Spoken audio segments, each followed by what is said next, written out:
Hello guys, আবার একটা new blog নিয়ে চলে এসেছি মিচ্ছি স্টোরিতে। মিচ্ছি সরস্বতী পুজো কীভাবে কাটালো 2026-এ।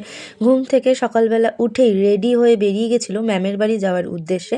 এবং ম্যামের বাড়ির পুজো শেষ হতে হতে প্রায় 12:30 একটা, এবং সারাদিন মিচ্ছি সরস্বতী পুজোর দিন কী কী করলো সেটাই তোমাদের সাথে এখানে শেয়ার করবো। তো ফার্স্টে ও ম্যামের বাড়িতে গেল, গিয়ে পুজো দিল, এবং বাড়িতে আস্তে আস্তে প্রায় আমাদের 12:30 বেজেছিল। তারপর হঠাৎ করে এসে দেখি মেয়ের মুখে র্যাশ বেরিয়ে গেছিলো, এবং তারপরে ও অনেকক্ষণ মলম দিয়ে ঘরে বসিয়ে রেখেছিলাম। তারপর বললাম, "কি শরীর ঠিক আছে?" বললো, "হ্যাঁ।"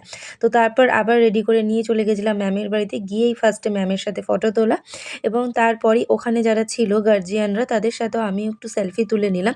এবং আমাদের যেতে লেট হয়ে গেছিলো বলে ওর যেই ডান্স গ্রুপে যাদের সাথে নাচ করে তারা বাড়ি চলে যাচ্ছিলো, যেরকম সেমান্তিকা, সামায়রা, ওদের গ্রুপটা। এবং তার ফার্স্টে ওদের সাথেও কিছু ছবি তুলে নিয়েছিলাম। তো আমি তোমাদের সাথে এখানেও সেটা শেয়ার করব।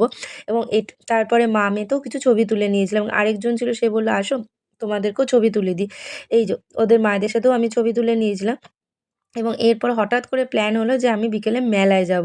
এটা আমাদের কোনো প্ল্যান ছিল না, এবং যার সাথে দেখা হয়ে গেছে মেলায় গিয়ে হঠাৎ করে, সে নিজেও জানতো না।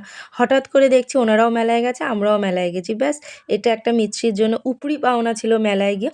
তারপরে বেস্ট ফ্রেন্ডকে পেলে যাওয়া হয়। সারাদিন এই মানে বিকেলটা এভাবেই এনজয় করে কাটালো। By, by.